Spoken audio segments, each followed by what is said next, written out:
حمد و صلات کے بعد تمام معزز محترم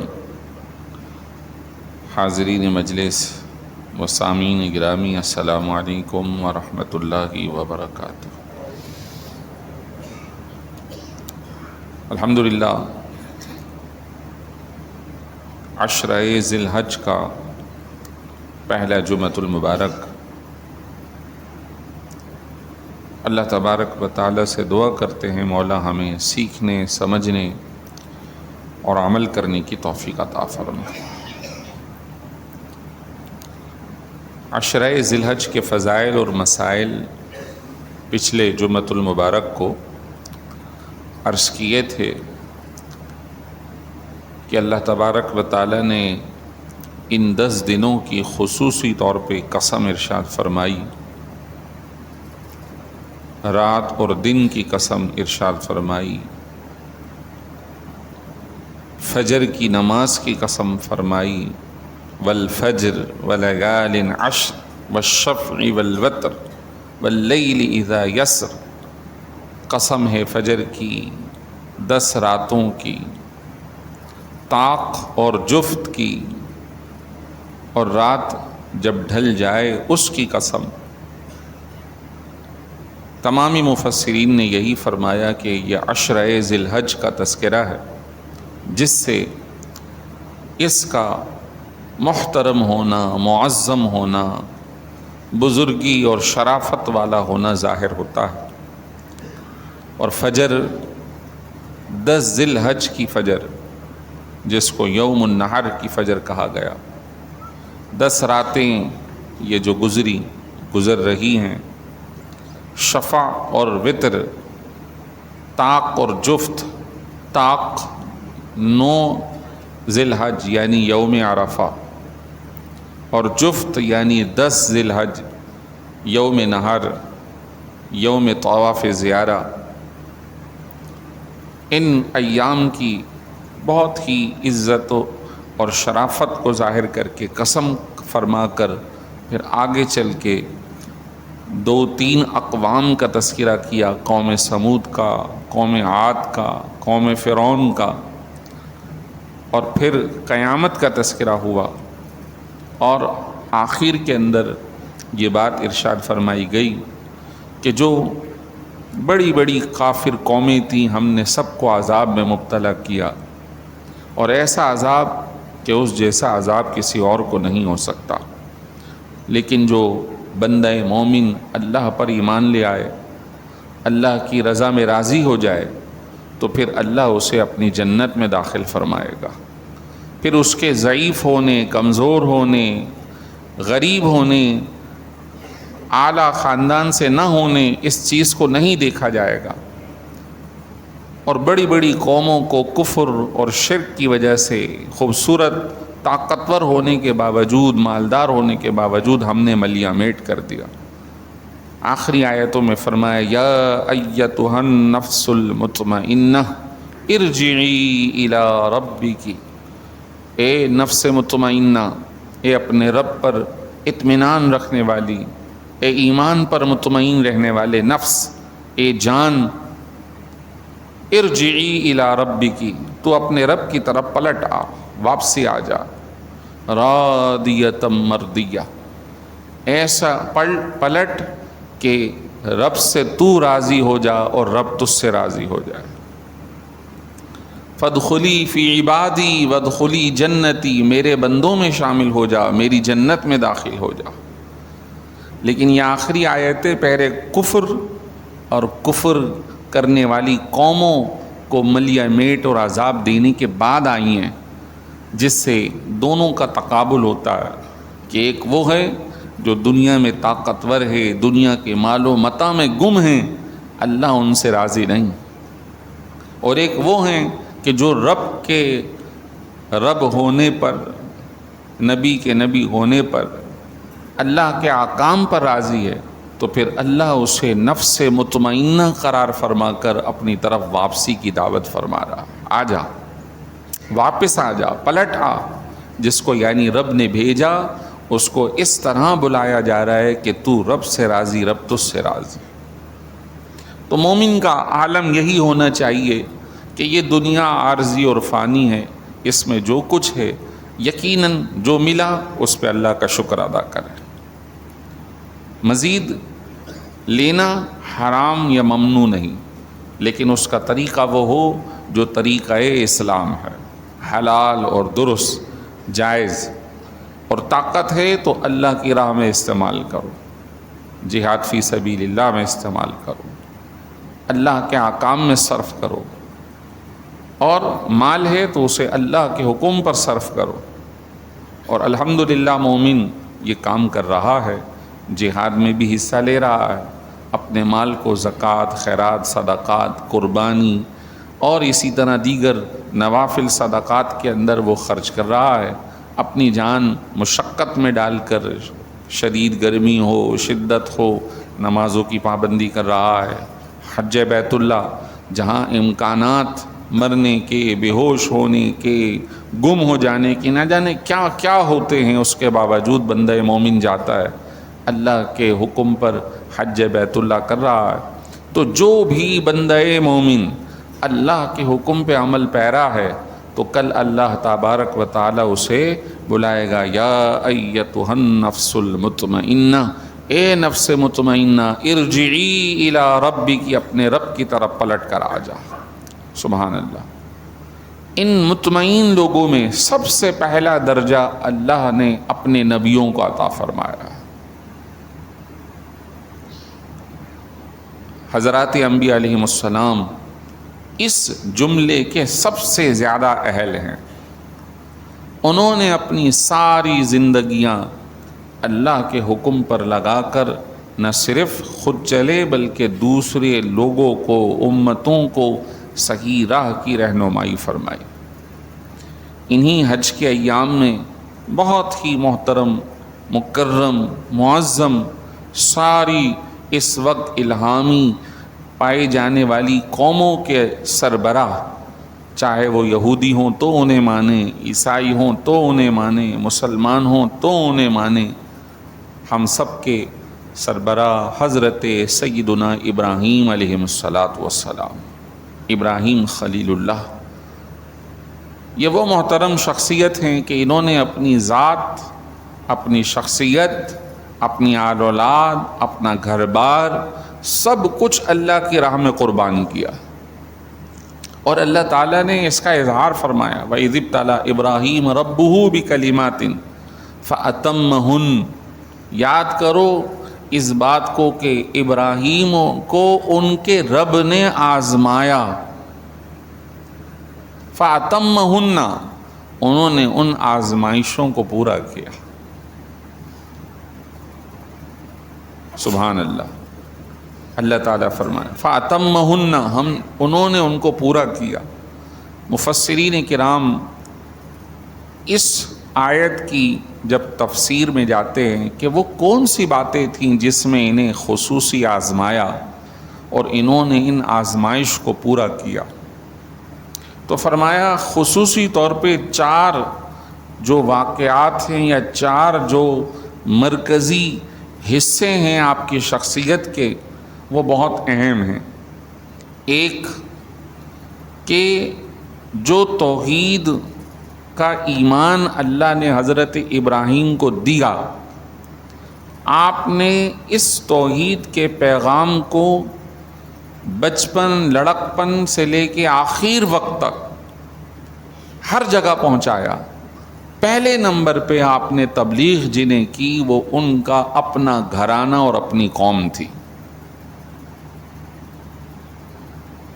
حضرت ابراہیم علیہ السلام کب دنیا میں تشریف لائے، کہاں لائے؟ تو تاریخ کہتی ہے کہ عراق ان کا مرکز تھا، عراق، اور ان کی پیدائش آج سے تقریباً 4000 سال پہلے کی ہے، جو تاریخ داں کتابوں میں لکھ رہے ہیں۔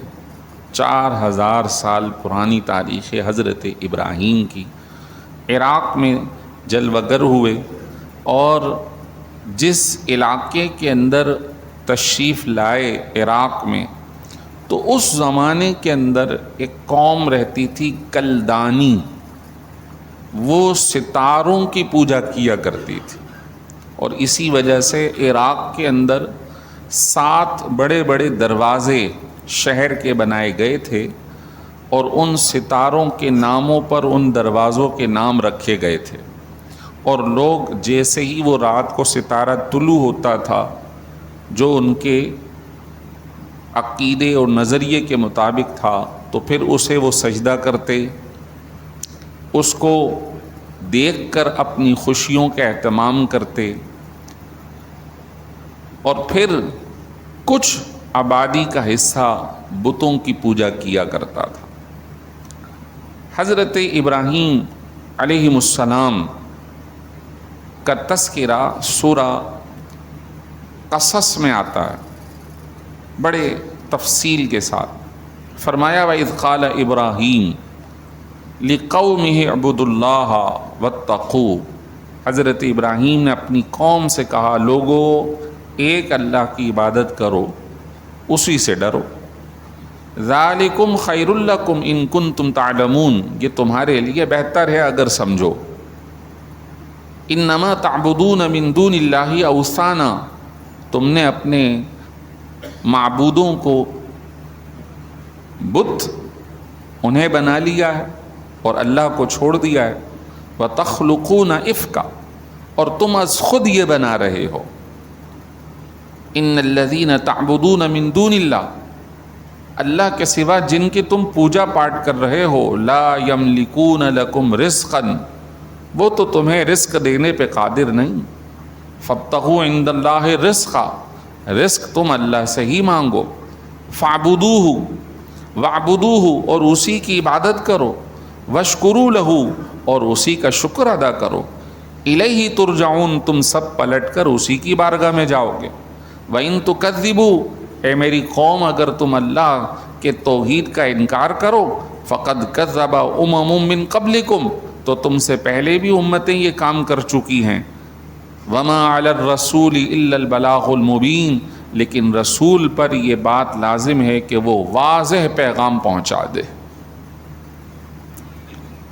اے میری قوم، اَوَلَمْ يَرَوْا كَيْفَ يُبْدِئُ اللَّهُ الْخَلْقَ ثُمَّ يُعِيدُ، کیا تم اس میں غور نہیں کرتے کہ اللہ نے بالکل آغاز میں کس طرح تمہاری تخلیق فرمائی؟ تم اپنی تخلیق پر غور کرو، تمہیں پیدا کرنے والا، تمہیں بنانے والا، تمہیں شکل و صورت دینے والا کون ہے؟ کیا یہ بت جن کو تم خود اپنے ہاتھ سے بنا رہے ہو؟ یہ تو کچھ نہیں کر سکتے۔ ثم یعید، اور وہی رب جس نے تمہیں ابتدا میں بنایا ہے وہی تمہیں دوبارہ پلٹ کر اٹھائے گا مرنے کے بعد۔ ان ذالک علی اللہ یسیر، اور یہ تو اللہ کی بارگاہ میں بہت ہی آسان ہے کہ تمہارے مرنے کے بعد تمہیں دوبارہ اٹھا لے۔ تم تھے، تمہیں دوبارہ اٹھانا آسان ہے، جب تم نہیں تھے اللہ نے اس وقت تمہیں وجود عطا کر دیا۔ سبحان اللہ۔ ابتدا میں بنانا مشکل ہے، جس کی کوئی مثال نہ ہو، اور بے مثال اللہ نے انسانوں کو بنایا، اور وہ مہارتیں صلاحیتیں رکھی ہیں، وہ ذہن رکھا ہے، وہ عقل رکھی ہے، وہ صلاحیت اور مہارت رکھی ہے کہ خود انسان اپنے اندر غور کر کر کے حیران ہے کہ اللہ نے اس میں کیا کیا رکھا ہوا ہے۔ قل سیرو، لوگو زمین پہ چلو، فانظروا، دیکھو، کیف بدأ الخلق، کس طرح مخلوق کو اللہ نے بنایا، غور تو کرو۔ جاؤ پہاڑ دیکھو، کھیت کھلیان دیکھو، آبشار دیکھو، دریا دیکھو، اس میں مخلوق دیکھو، سمندر دیکھو، کیسی کیسی طاقتور، کیسی کیسی خوبصورت، کیسی بلند و بالا اللہ نے مخلوقات پیدا فرمائی۔ ثم اللہ ینشئ النشأۃ الآخرہ، پھر اللہ دوبارہ نشأت آخرہ فرمائے گا، دوبارہ بیدار فرمائے گا۔ ان اللہ علی کل شیء قدیر، سبحان اللہ، اللہ ہر چاہے پر قادر ہے۔ آپ نے ساری قوم کو تبلیغ فرمائی، آپ نے اپنی قوم کو برملا کہا کہ یہ بت جس کی وجہ سے تم ایک دوسرے کے آج محبت کا ذریعہ بنائے ہو کہ یہ اس بت کا ماننے والا ہے تو یہ میرا ہے، یہ اس بت کا ماننے والا ہے تو میرا. فرمایا ثم یوم القیامت یکفر بعضکم ببعض ویلعن بعضکم بعضا ومأواکم النار وما لکم من الناصرین. سنو، کل یہی تم میں سے بعض سے انکار کر رہے ہوں گے، بعض پہ لعنت بھیج رہے ہوں گے. یعنی یہ بت انکار کر دیں گے ہم ان کو نہیں جانتے. یعنی جن کو یہ اپنا معبود سمجھ رہے ہیں کل کو یہ معبود کر دیں گے ہم انہیں نہیں جانتے. یہ آج ان کی پوجا پاٹ کر رہے ہیں، فرمایا کل یہ ان کو لعنت کریں گے. ارے دور ہو جاؤ. اللہ تعالیٰ بتوں کو بھی گویائی عطا فرمائے گا. کیا تم نے انہیں کہا تھا؟ وہ کہیں گے مولا ہماری کیا جرت کہ ہم انہیں کہیں ہماری عبادت کرو. اللہ اکبر. یہ سارا پیغام حضرت ابراہیم علیہ السلام نے اپنی قوم کو دیا، اور قوم جب بتوں کی پوجا کر رہی تھی تو انہیں سمجھایا. کچھ لوگ ستاروں کی پوجا کر رہے تھے، آپ نے انہیں سمجھایا. چنانچہ وَكَذَلِكَ نُرِي إِبْرَاهِيمَ مَلَكُوتَ السَّمَاوَاتِ وَالْأَرْضِ وَلِيَكُونَ مِنَ الْمُوقِنِينَ. اسی طرح ہم نے آسمان کی بادشاہت، زمین کی بادشاہت ابراہیم کو دکھا دی تاکہ وہ پکے یقین کرنے والوں میں سے ہو جائیں. فَلَمَّا جَنَّ عَلَيْهِ اللَّيْلُ رَأَىٰ كَوْكَبًا. جب رات خوب طاری ہو گئی، خوب چھا گئی، تو انہوں نے ایک ستارے کو دیکھا جس کی وہ پوجا کر رہے تھے. پھر لوگوں کے سامنے یہ اعلان فرمایا ھذا ربی، کیا یہ میرا رب ہو سکتا ہے؟ اس کو تم میرا رب کہہ رہے ہو؟ ھذا ربی، کیا یہ میرا رب ہے؟ فلما افل قال لا احب الافلین. جب وہ ستارہ ڈوب گیا تو حضرت ابراہیم نے کہا کہ میں تو ایسے کو خدا نہیں بنا سکتا جو کہ خود اپنا وجود برقرار نہ رکھ سکے. یہ تو ڈوب کے فنا ہو گیا. انہیں سمجھایا کہ دیکھو تم اس ستارے کی پوجا کر رہے ہو، یہ تو اپنا وجود برقرار نہیں رکھ سکتا. میرا خدا تو وہ ہے جو حی اور قیوم ہے، جو خود زندہ ہے اور دوسروں کو زندگی عطا فرمانے والا ہے. اگلے دن فلما رأى القمر بازغا قال ھذا ربی. اگلے دن دیکھا کہ چاند خوب چمک رہا ہے. پھر ان سے کہا کیا یہ خدا ہو سکتا ہے میرا؟ فلما افل قال لئن لم يهدني ربي لأكونن من القوم الضالين. جب وہ چاند بھی ڈوب گیا، صبح ہوئی چاند ختم، تو فرمایا اگر میرا رب مجھے ہدایت نہ دے تو میں بھی ان کے ساتھ گمراہوں میں ہو جاتا. لیکن انہیں یہ بات بتائی گئی کہ یہ گمراہی ہے صریح. وہ چھوٹا تھا، یہ حجم میں ظاہراً بڑا ہے. سائنسی علم کہتا ہے کہ ستارے چاند سے زیادہ بڑے ہیں. وہ بہت دور ہیں سیارے جو ہمیں چھوٹے چھوٹے نظر آتے، جو چاند سے حجم میں بہت بڑے ہیں، اور چاند زمین کے بہت قریب ہے، اس وجہ سے ہمیں بڑا نظر آتا ہے. لیکن بہرحال چھوٹے ستارے اور بڑا چاند نظر آتا ہے. وہ چھوٹے بھی اپنا وجود برقرار نہ رکھے، یہ بڑا چاند بھی اپنا وجود برقرار نہ رکھ سکا. اگلے دن جب صبح ہوئی تو پھر کیا ہوا؟ فلما رأى الشمس بازغة قال ھذا ربی ھذا اکبر. جب سورج نظر آیا تو لوگوں کو کہا کیا یہ ہے میرا رب؟ یہ تو خوب چمک رہا ہے، یہ تو خوب بڑا ہے. فلما فلت، جب شام کو سورج بھی غروب ہو گیا تو فرمایا قال یا قومی انی بریء مما تشرکون. اے میری قوم میں اس سے بری ہوں جس کو تم شریک ٹھہرا رہے ہو. اب وہ مشہور بات جو ہمارے مسلمانوں کے زبانوں پہ الحمدللہ رہتی ہے، وہ اصل میں حضرت ابراہیم کا جملہ ہے. ابھی قربانی جب ہوگی تو یہ کلمات ہماری زبان سے ادا بھی ہو رہے ہوں گے. حضرت ابراہیم نے اس وقت ساری قوم کے سامنے توحید کا پیغام دیا اور دلائل سے سمجھایا. اس کے بعد فرمایا انی وجہت وجہی للذی فطر السماوات والارض حنیفا وما انا من المشرکین. میں تو اپنا چہرہ اس اللہ عز و جل کی طرف کرتا ہوں جو زمین و آسمان کو صحیح سالم بنانے والا ہے. وما انا من المشرکین، میں مشرکوں میں سے نہیں ہوں. وحاجہ قومہ، قوم ان سے لڑنے لگی، حجت کرنے لگی، ارے تم ہمارے معبودوں کے بارے میں کہہ رہے ہو. قال اتحاجونی فی اللہ وقد ہدان، آپ نے فرمایا کیا تم مجھ سے حجت بازی کر رہے ہو حالانکہ میرے رب نے مجھے ہدایت عطا فرما دی.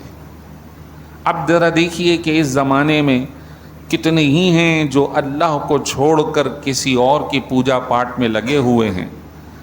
اس موقع پہ ہمیں اللہ کا شکر ادا کرنا چاہیے کہ ہمیں اللہ نے سارے معبودان باطل سے چھٹکارا دے کر ایک اپنی بارگاہ میں سجدہ ریز ہونے کی توفیق عطا فرمائی.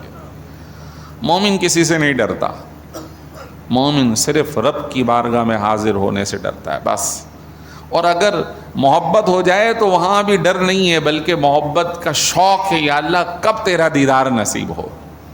کیوں کہ جب بندے کو جنت میں داخل کیا جائے گا تو اس موقع پہ احادیث طیبہ میں سارے جنتیوں سے سوال ہوگا کہ جو میں نے وعدے کیے تھے نعمت کے وہ سب دے دیے. جنتی کہیں گے ہاں مولا دے دیے. فرمایا ابھی ایک رہ گئی ہے، ایک نعمت رہ گئی ہے، اس کے بارے میں پوچھو. پھر مشورہ کریں گے. وہاں علماء کے فضائل نکلتے ہیں کہ وہاں اہل علم لوگوں کی رہنمائی کریں گے. سب سے بڑی نعمت تو رہ گئی کہ دیدار الہی عطا کیا جائے گا. پھر سب عرض کریں گے، پھر اللہ تبارک و تعالیٰ اپنا بلا حجاب دیدار عطا فرمائے گا. اور وہ جو دیدار ملے گا تو اس نعمت میں اتنے گم ہو جائیں گے کہ پھر جو دیگر نعمتیں ہیں وہ کم لگیں گی. مولا بس ہر آن تیرا ہی دیدار عطا ہو جائے. اب کوئی کہے کہ وہ دیدار کیسا ہے، وہ کیسا ہوگا، تو مفتی امجد علی اعظمی صاحب صدر الشریعہ بہار شریعت میں لکھتے ہیں کہ اس بارے میں ہمیں کہنا اتنا ہی کافی ہے، جب دیکھیں گے تو بتائیں گے انشاءاللہ عز و جل. ابھی کچھ کہہ نہیں سکتے اس کا کیف کیا ہوگا، لیکن اتنا ہے کہ جب تھوڑا سا حسن کوئی دیکھ لے اس کا عطا کردہ تو لوگ اپنے جسموں کو کاٹ ڈالتے ہیں، جیسے حسن یوسف کو دیکھ کر عورتوں نے اپنی انگلیاں کاٹ ڈالی اور انہیں پتہ نہ چلا. اور یہی وہ نعمت ہے جو ایک شہید کو دنیا میں اللہ عطا فرماتا ہے. چنانچہ حدیث مبارک میں کہ جب شہید ہوتا ہے، جیسے ہی اس کی روح قفس عنصری سے نکلتی ہے ویسے ہی اسے اللہ کا دیدار عطا کیا جاتا ہے. بظاہر اس کا جسم ٹکڑے ٹکڑے ہو گیا، کچل دیا گیا، خون بہہ گیا. اور حدیث میں یہ بھی ہے کہ ہر مومن جو ایمان کے ساتھ چلا گیا وہ واپس دنیا میں پلٹنے کی تمنا نہیں کرے گا کہ پتہ نہیں پھر کیا ہو، اب تو میں کامیاب ہو کے آ گیا. سوائے شہید کے وہ اللہ کی بارگاہ میں تمنا کرے گا مولا تو مجھے کاش دوبارہ دنیا میں بھیج دے، پھر تیری بارگاہ میں شہید ہوں، پھر زندہ کیا جاؤں. ثم اقتل ثم احیا ثم اقتل ثم احیا، بار بار زندہ ہوں، بار بار شہید ہوں، کہ ہر شہادت پہ وہ نعمت جو تیرے دیدار کی ہے وہ نصیب ہو جائے گی. سبحان اللہ. حضرت ابراہیم علیہ السلام نے قوم کو پیغام دیا. دوسری آزمائش آپ نے اس توحید کے پیغام کو اس وقت کے ریاست کے سربراہ بادشاہ کے سامنے پیش کیا، نمرود، کہ جب وہ خدائی دعوے میں لگا ہوا تھا تو آیت الکرسی کے بعد والے رکوع میں یہ رکوع شروع ہوتا ہے، الم تر الی الذی حاج ابراہیم فی ربہ ان آتاہ اللہ الملک. کیا تم نے دیکھا نہیں اس کو کہ جس کو ہم نے بادشاہت دے رکھی تھی وہ ابراہیم سے جھگڑ رہا تھا. کس بارے میں؟ توحید کے بارے میں. حضرت ابراہیم نے اسے توحید کا پیغام دیا، تو خدا نہیں ہے ہمارا، میرا رب عز و جل وہ ہے کہ جس نے تجھے پیدا فرمایا، تجھے زندگی دی، وہ موت اور حیات کا خالق ہے، وہ عدم سے وجود عطا کرنے والا وہ ہے میرا رب.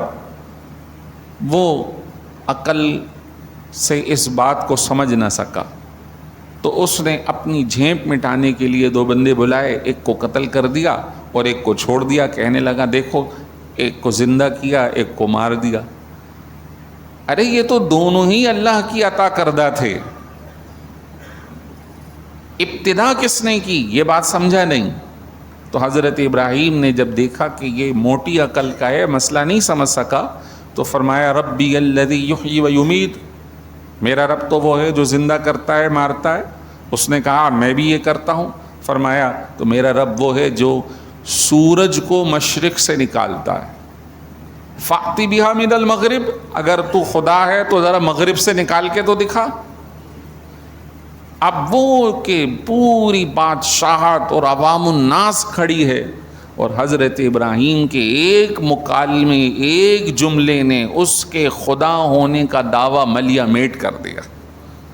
اب فَبُہِتَ الَّذِي کفر، خود قرآن کوٹ کر رہا ہے کہ کافر حیران رہ گیا، ہکا بکا رہ گیا، اب میں کیا جواب دوں، اس کی بادشاہت کا بت ٹوٹ گیا۔ یہ ہیں حضرت ابراہیم علیہ السلام کہ جنہوں نے حق کا کلمہ اس وقت سلطنت کے فرما روا کے سامنے پیش فرمایا۔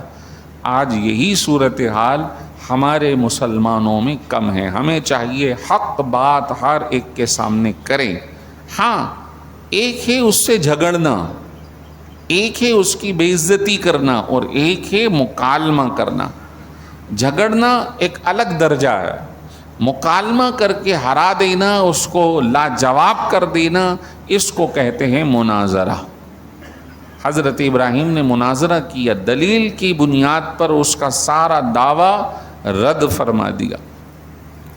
یہ 2 آپ کی زندگی کے آزمائشیں کہ خاندان والوں کو بتاؤ، توحید کا پیغام ریاست کے سربراہ کو بتاؤ، اس کے بعد پھر پیغام آیا کہ اپنے گھر والوں کو 90 سال کے بعد بیٹا دیا تھا، جاؤ اپنے گھر والوں کو کھیت کھلیان کے بغیر، پانی دانے کے بغیر وہ صحرا مکے کے اندر چھوڑاؤ۔